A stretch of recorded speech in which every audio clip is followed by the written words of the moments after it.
Welcome to the next show of Chai with Nirmann. And in 1970s, there was a big movement that got started in United States, and this was a series of transformation seminars called EST, which were founded and started by a gentleman called Werner Erhard.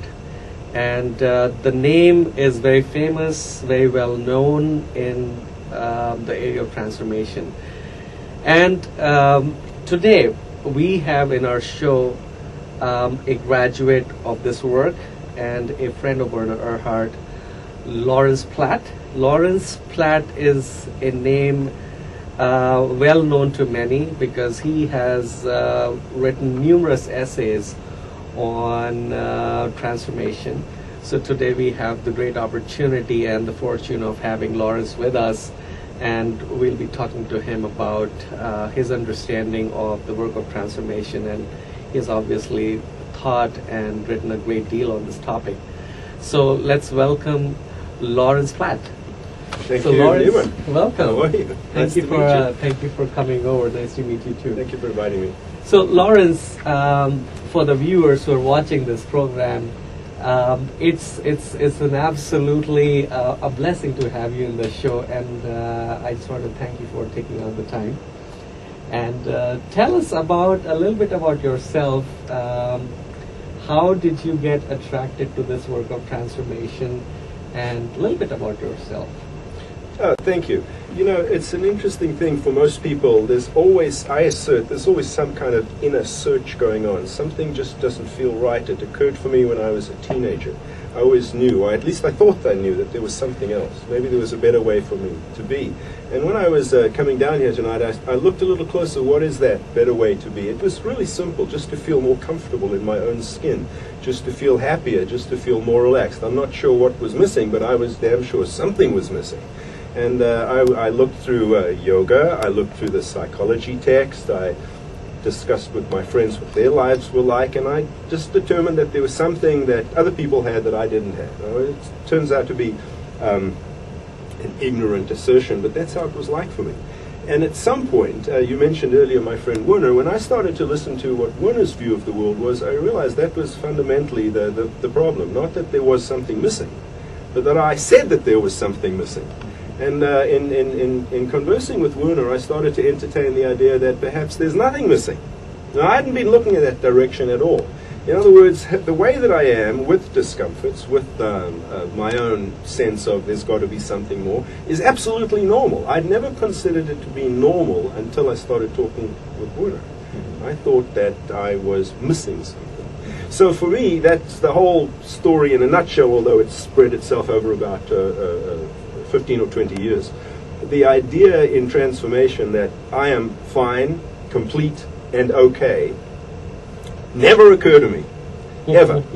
So my inquiry changed from what's missing to I'm okay, looking into who am I as an okay human being. So in a way, the inquiry never stopped. I'm still in the inquiry. But I'm in the inquiry coming from there's nothing missing and there's nothing wrong, and now what else is there to learn and to be and to experience in life, which is distinct from coming from something's missing and what can I do to fill that which is missing. I mean, that's a pretty radical thing to say, Laurence, because normally people are always chasing something, trying to improve something, trying to get somewhere. That's correct. And what's the difference between, we have always been normally taught that try to change, try to improve, yes, try to get somewhere. You are not perfect the way you are. Yes. So how do you see your work of, your essays on transformation? And I remember in one of your essays you have said, nowhere to go, it's, you are right there. How is it seems very radical to me and to many who are in this game of changing, improving, motivation to become something else. Right.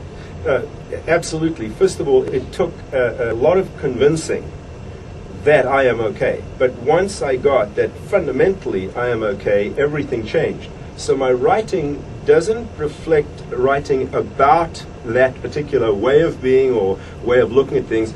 I write coming from I am okay. And actually, I'm often the last person to find out what I'm going to say, but I know that coming from the experience I'm okay is what I'm presenting in my writing. That's totally different from writing about an experience. As to why people are totally addicted to the idea that something's missing, I have no idea, other than that's a very human way to be. Myself included, many of my friends are absolutely convinced that there's something missing. And it's almost like a state of grace, or I want to say good fortune or luck, but that doesn't quite get it. But actually just to get yourself as okay. It almost sounds oversimplified to say it that way. But So would you say that, everybody as they are okay? I'd say everybody as they are is okay and perfect, whether they are willing to take that on as a way of being. I am okay, whether they're willing to take that on. And I'm not saying like a belief or like a way of positive thinking. I mean, really, really just look and see that who you are as a human being is already okay. That's a whole different game from the way we play becoming okay. It is radical. I like the way you said that. It's radical. It turns everything around. Totally does. And was it always like that with you, that everything is okay? No, absolutely not. No, I spent many hours trying to find the answer and trying to get okay and trying to get more comfortable and trying to explain things. And what I want you to know is I still do that. That doesn't stop. But what I'm aware of now is the whole process of wanting to explain. It's part of my humanity. In other words, it just does that, and I'm willing to listen to it and give it credence, and I actually enjoy that. It's fun, but I'm not invested in any particular outcome of that process. There's another level in which everything is okay the way that it is, and it's important to be able to distinguish the two. Saying that it is okay the way that it is, which is the paraphrase of the S training, doesn't make right everything which isn't good or right in the world. Rather, it's a place to stand from and look. It isn't a solution. It's a place to stand from and look. We're literally saying it like a possibility. We're not even saying it like it is absolutely the truth. We're saying stand from, it's okay the way that it is. What do you see then? That opens up a whole new way of seeing the world, and it actually gives you more freedom to choose the way you're going to be in the world. To me, the whole creation of a possibility is predicated first on me seeing in my own life where I've been inauthentic. I haven't seen any separation between the two that's really powerful. In other words, when I have determined where I'm being inauthentic, for instance, when I am with my children, and I am that, there's nothing that they can teach me. There's a certain relationship that's available between me and my children where I'm coming from is there's nothing they can teach me. But when I get that that's totally inauthentic, that these are really just adults in little bodies, and there's a lot that they can teach me, and me being with them in the way that there's nothing that they can teach me is totally inauthentic. Now, when I get that inauthenticity, and when I see what that shuts off, and what it shuts off is affinity and relationship and fun and laughter, then I can see a possibility that I can invent, which is openness, for example, possibility of being receptive, the possibility of being contributed to.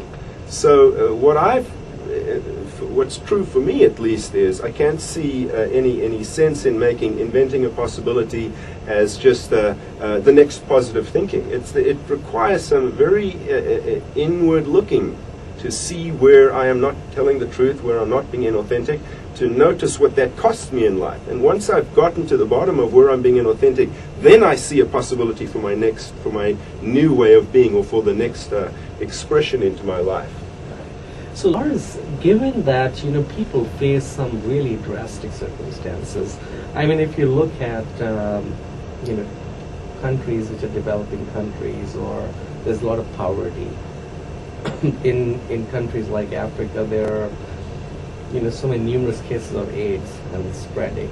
So given that if some people are facing those very dire circumstances where they're almost hopeless, yes, do you think that this work may help those people, given that their world to them seems almost hopeless and impossible? I've looked at this quite deeply. I was one of the first people to start the conversation for transformation in South Africa. So what I've discovered... you actually were there? I actually was the first person in South Africa with the conversation for transformation that I got with through my work with Werner. And I have shared transformation in South Africa prior to the demise of apartheid with thousands of people. What I've noticed is that transformation is not a political act.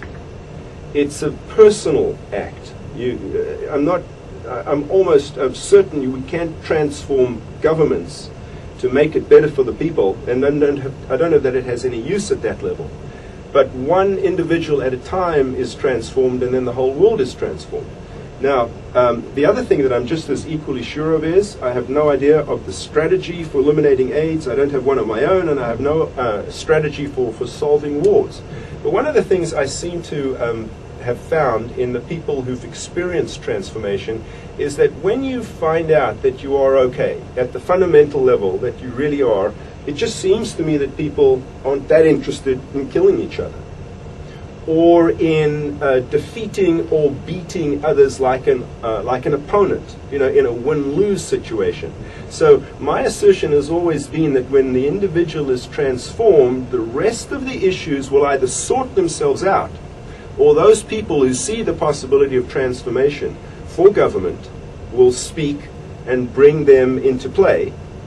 It's not really a concern of mine how that's going to happen.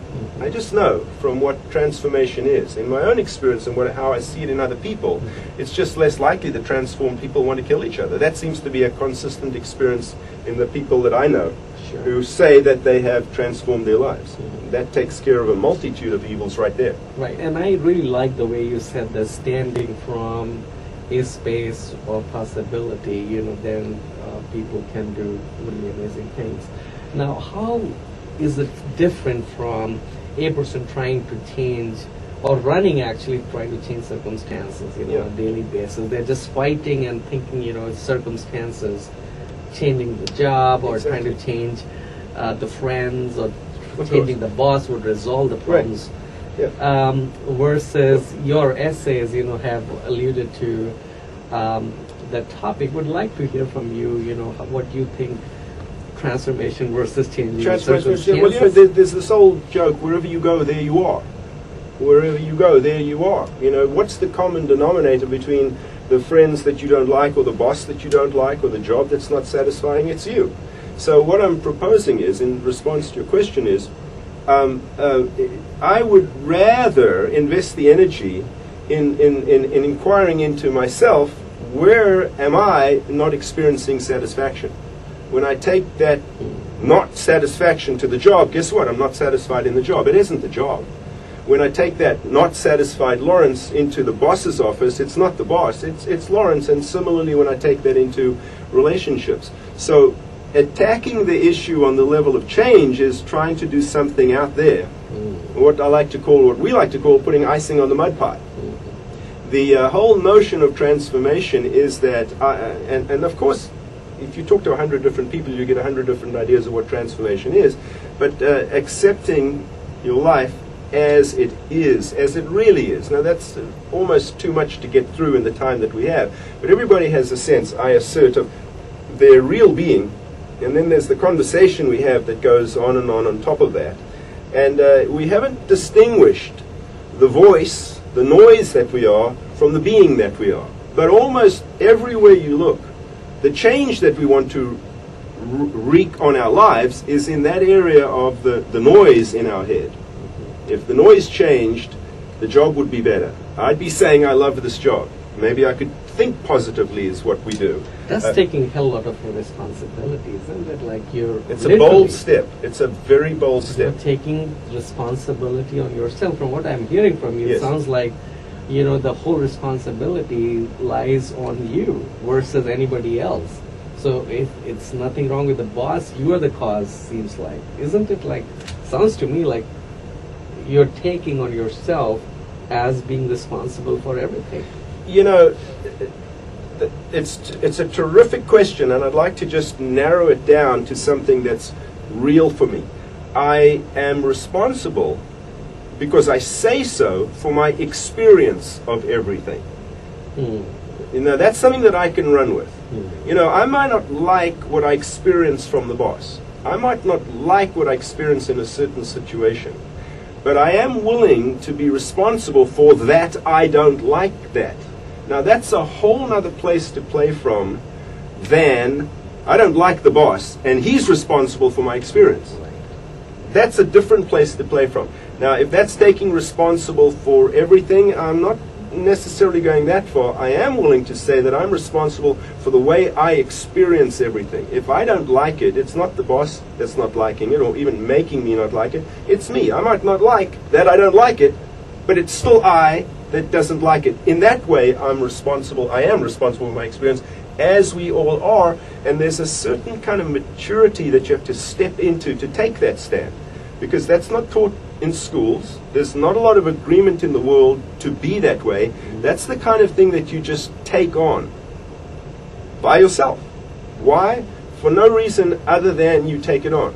And life does shift when you take that on, that you are responsible for your experience. How has it shifted for you, Laurence, you know, before and after, if I may ask you? I mean, obviously, it sounds something amazing to me, as you were saying, you know, talking about this work. I just wanted to understand, through some examples perhaps, how your life before these distinctions of this work, how has it changed before and after? You know, the very fact that I've lived in the Napa Valley for 20 years speaks volumes. I'm a guy with 5 green cards from 5 different countries, 2 passports, 2 citizenships. I've traveled millions of miles, and my whole propulsion in life was to go to places that I liked, but pretty soon I didn't like them and I went somewhere else. And the people who know me prior to 1978, thereabout, will know that I changed countries, or at least states, every other week.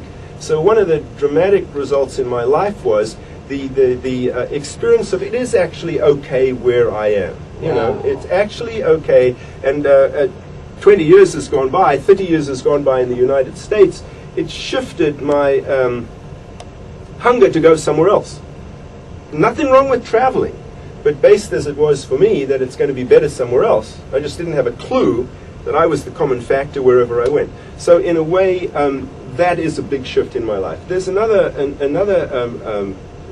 way, which for me is a very personal way. It's just the way in which I've become satisfied with life.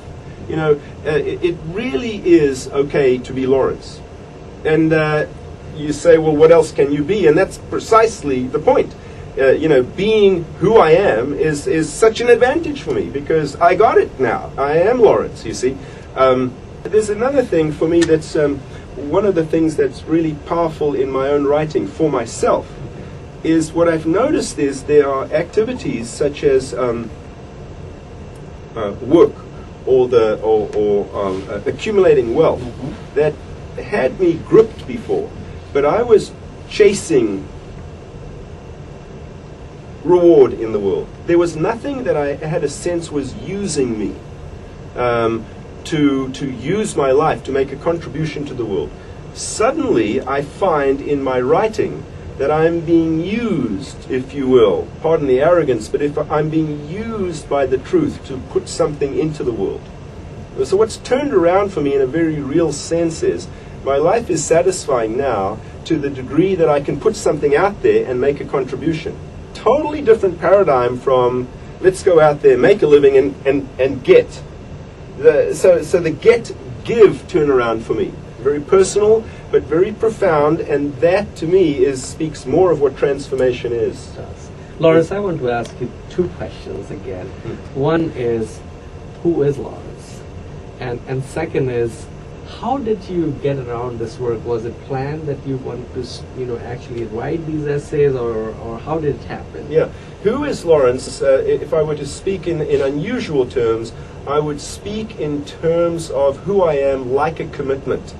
Now, the typical answer will have me answer in terms of who I am like a nationality, and as I said, I have 5 of them, or who I am in terms of my sex, or who I am in terms of my name, or who I am in terms of my job. Those are all valid answers, and to tell you the truth, all of us will have an answer like that.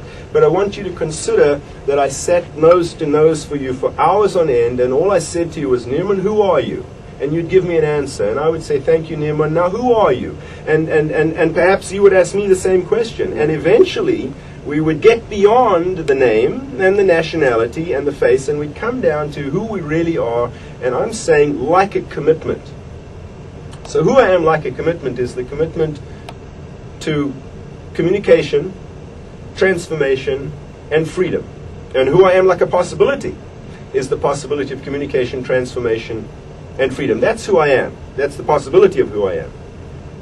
What was the other thing you asked? How did this work came out of this commitment? You know, you're writing essays and you said communication. You look around. You look around and you find out who you are, what your gifts are. My body of work, the Conversations for Transformation body of work, started off as a collection of, there were letters that I wrote to friends, there were emails that I wrote to friends, there were descriptions of various items which appeared in writing, and suddenly I had a lot of stuff. I put that on the internet, and that started to attract attention, and little by little I realized that there was something else to be said. Now, I'm saying it deliberately like that because I don't really have the sense that I sat down and said, I'm going to write essays. But what I noticed after a year was that there were more essays on the website. And I noticed the year after that there were a few more essays on the website. And I'd like to say it like that to convey the sense of the essays literally just appeared. Now, I'm very responsible for that experience. I wasn't asleep when it happened. But if I were to say that I sat down to be a writer, that's not accurate either. Something occurred, some process was freed after transformation, and when I allowed it to come out, what I noticed was I was a writer. That's my experience of it. Other people will describe it differently, but that's my experience of it. So gradually the body of work changed from being a compilation of other things like emails and letters, even Christmas notes that I sent out in my Christmas cards. Now I had a structure. The structure is the Conversations for Transformation internet series of essays, and when there's something to be said, I notice that it gets said, I flap my fingers at the keyboard, I look at it and I say, wow, something else came out, and I put it on the internet. That's my sense of what this is. And it's amazing, Laurence, because, you know, going through your website, you know, before we met today, I noticed, you know, you have an amazing background, not a background, but it's a mixture of backgrounds. I would say, you know, you have this, you've done that, you know, you were in different countries, you do different types of things, you know, you write software, you work for, you know, software companies, and the list goes on and on. Yeah. And I'm seeing here a person who has written these amazing essays on so many topics. Yeah. As a writer, would you consider that as your self-expression or as your full self-expression? Does that fulfill you as a possibility? Absolutely. It was a discovery that I made, and yes, does it fulfill me? Absolutely. It's something that I love to do, or rather, if I were to say it more rigorously, it's something that I love to have use me.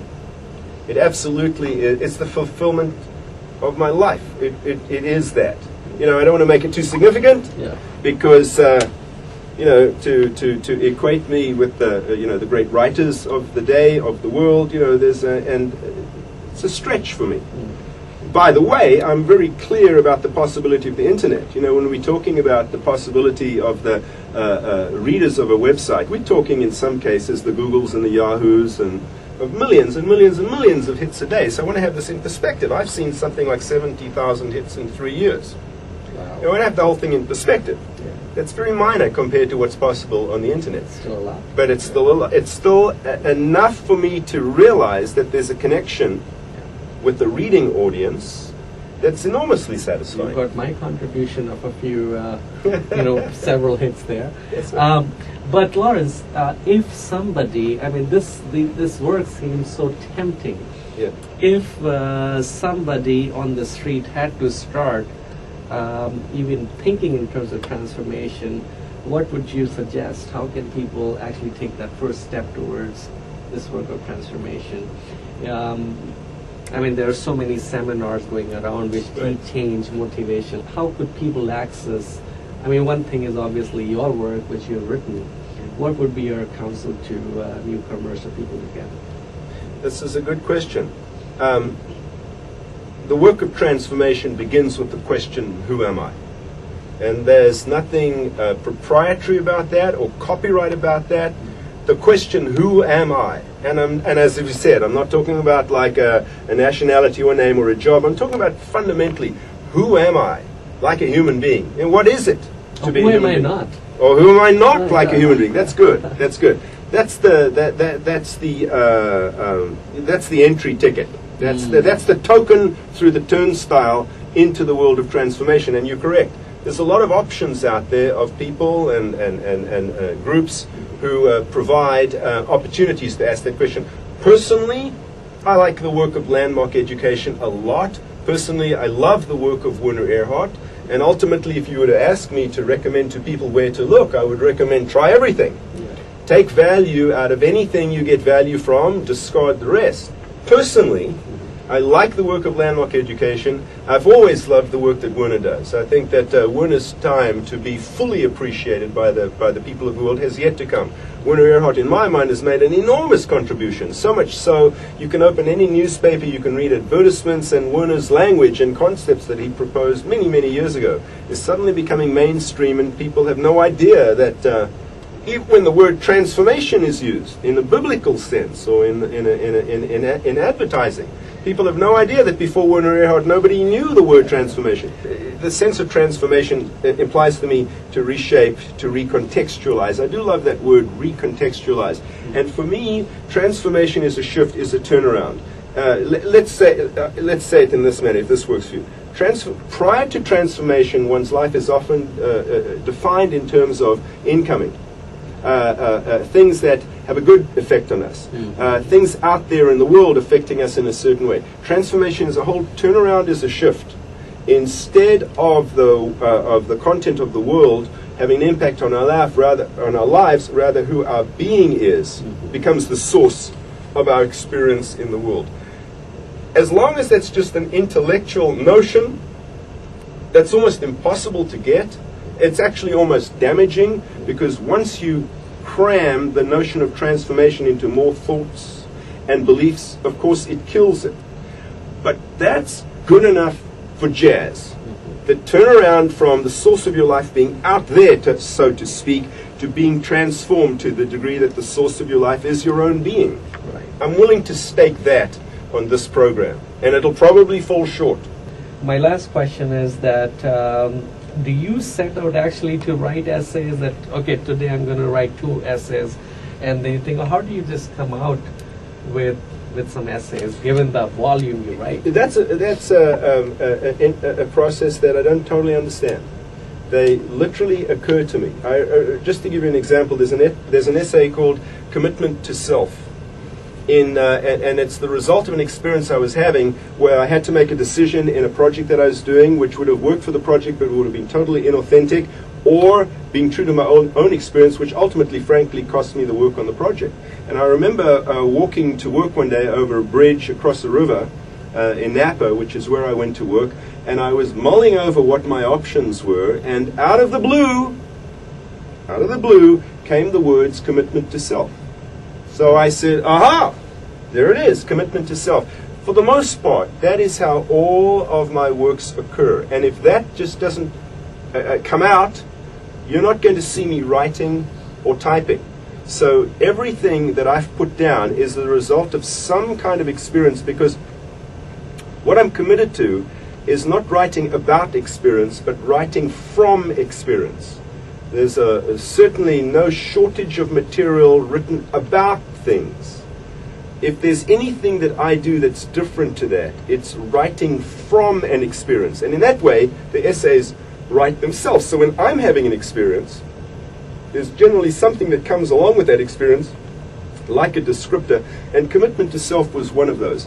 Just about everything that I've put down on that website comes like that. And that's the only way that I can really write, and that's the only way that I can remain consistent to what the website is about. These are essays that will convey experiences. They won't give you any new knowledge. If you read what I write, my intention is that you'll have some sense of the experience I am coming from when I'm writing what I'm writing. If you have the experience of transformation when you read what I've written, it doesn't matter that you understand what I've written. Something happens. As a matter of fact, what I'd like to say about that is it's a very intimate gift that readers give me. Because in that moment that they've taken my words into their listening, they are completely open to me saying almost anything.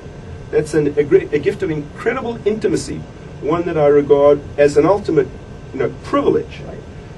That's what I'm offering. So Laurence, I just want to thank you on behalf of, at least all the readers community for this great gift that you have given to, so many of your readers. Would you like to say anything to your, the people who are reading your work before this program gets aired? Is there anything you would like to say? I'd like to say thank you for the privilege, the space that my readers, my friends, give me, because as an artist, as a writer, what I have put forth doesn't have any value until somebody listens. Let's go back to the old Zen adage, the tree falls in the forest and there's nobody there to hear it. Does it make a sound? If I write whatever I write and there's nobody there to read it, does it have any power? And I don't know what the answer to that question is, but I prefer to say that the folks who read what I write are ascribing the value to my essays that they mistakenly assume I am providing. I'm not. The value is in the listening of the people who read, and I am truly indebted to them. I also want them to know that I'm using the opportunity they give me well. For sure, they're going to watch this program, all your readers. So Laurence, thank you very much for taking out the time. Really appreciate it. It's a pleasure, Nirmann. It was a Thank pleasure you very meeting much. you. Thank you. All right. So that was Laurence, and for all the viewers, the work of Laurence can easily be, be accessed through his website. And next to this chat, the interview, there would be a detailed description of Laurence and his website. So anyone who wants to, read his essays can easily do so through the website listed here. Thank you, and we'll see you all again in the next show of Chai with Nirmann.